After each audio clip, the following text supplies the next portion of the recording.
That is better in every day.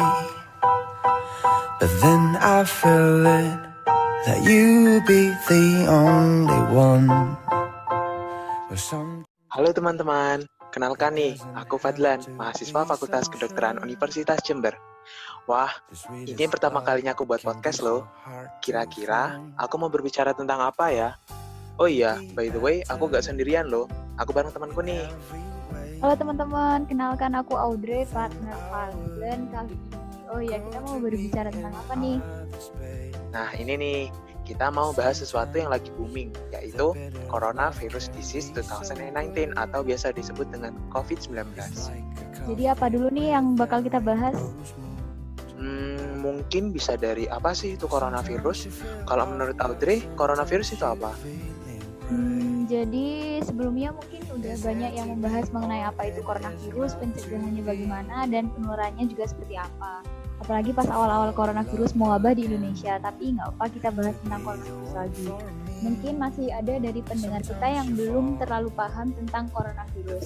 Jadi coronavirus ini merupakan keluarga besar atau famili virus yang menyebabkan penyakit mulai dari gejala ringan sampai berat.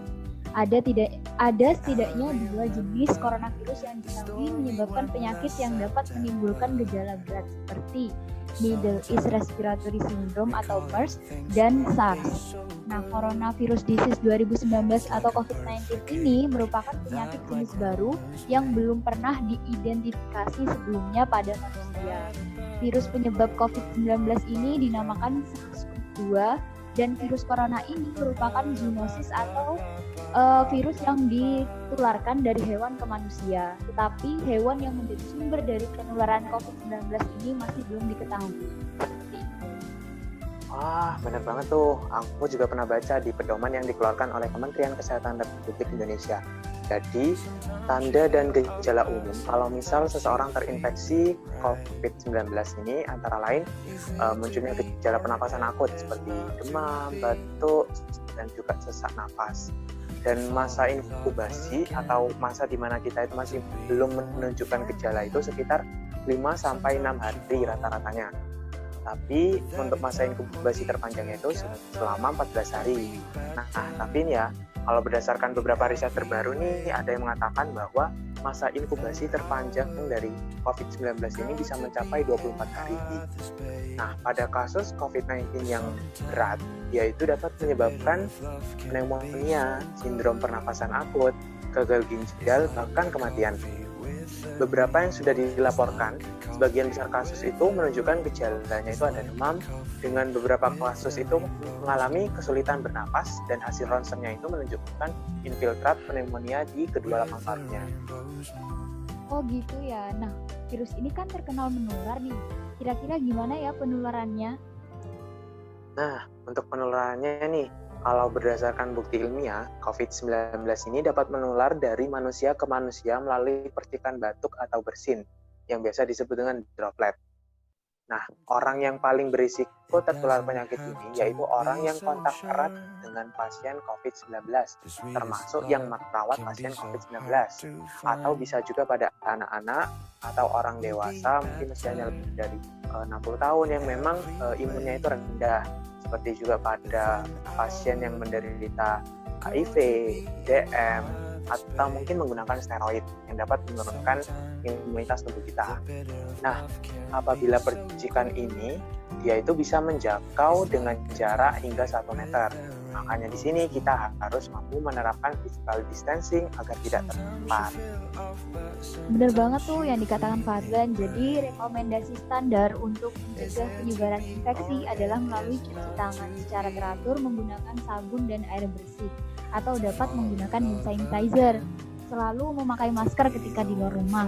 Menerapkan etika batuk dan bersin dengan cara menutup mulut dan atau hidung ketika bersin atau batuk menggunakan tisu atau sisi dalam lengan atas. Nah, tisu yang digunakan itu dibuang ke tempat sampah dan cuci tangan setelahnya. Hindari memegang mata, hidung, dan mulut dengan tangan yang tidak bersih. Juga hindari kontak secara langsung dengan ternak dan hewan liar, serta menghindari kontak dekat dengan siapapun yang menunjukkan gejala penyakit pernapasan seperti batuk dan bersin.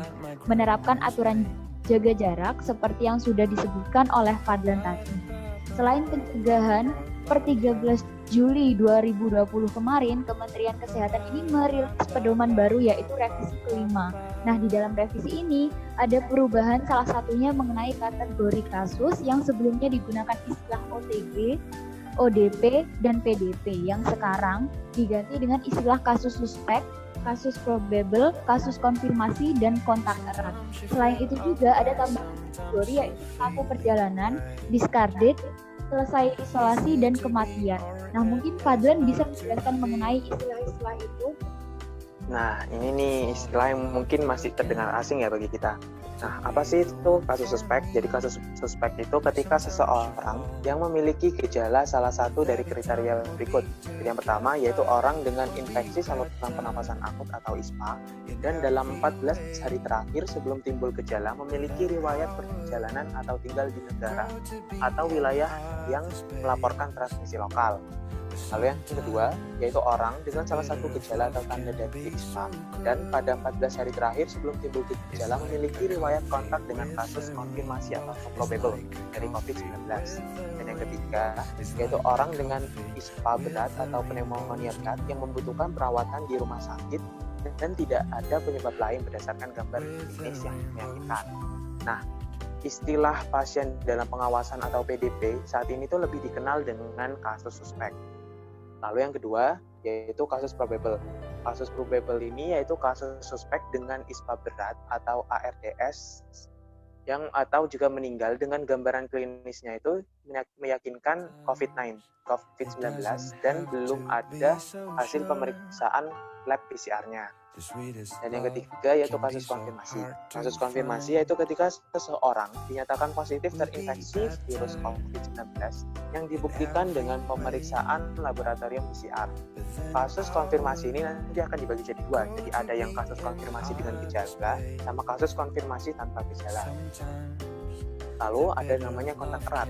Kontak erat ini ketika seseorang memiliki riwayat kontak dengan kasus probable atau konfirmasi COVID-19.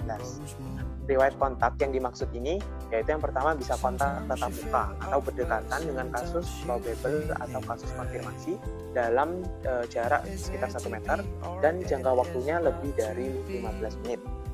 Lalu yang kedua yaitu sentuhan fisik secara langsung dengan kasus probable atau kasus konfirmasi seperti mungkin bersalaman atau berpegangan tangan dan yang lain-lain.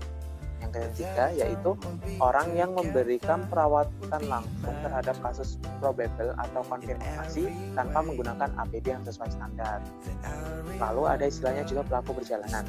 Pelaku perjalanan ini ketika seseorang melakukan perjalanan dari dalam negeri maupun luar negeri pada 14 hari terakhir. Dan juga ada istilahnya discarded. Nah, discarded ini yaitu ketika memenuhi salah satu kriteria dari berikut. Yang pertama, seseorang dengan status kasus suspek dengan hasil pemeriksaan PCR-nya 2 kali negatif selama 2 hari berturut-turut dengan selang waktu lebih dari 24 jam. Hal yang kedua yaitu ketika seseorang memiliki status kontak erat yang sudah menyelesaikan masa karantina selama 14 hari. Wah, panjang banget ya penjelasannya dan gak kerasa juga kita udah lama ngomongin tentang COVID-19-nya. Ya nih, gak kerasa ya. Memang kalau bahas tentang COVID-19 topiknya emang selalu seru sih. Mungkin cukup sekian ya dari kami. Semoga apa yang kami sampaikan ini dapat bermanfaat bagi pendengar sekalian. Dan pesan kami yang paling penting ini bahwa COVID-19 ini memang benar-benar ada dan bukan suatu konspirasi. Betul tuh, itu yang harus kita ingat. Oke, cukup sekian dari kami. Assalamualaikum warahmatullahi wabarakatuh. Sampai jumpa teman-teman. Remember when I told you no matter where I go, I'll never leave your side, you will never be alone. Even when we go through change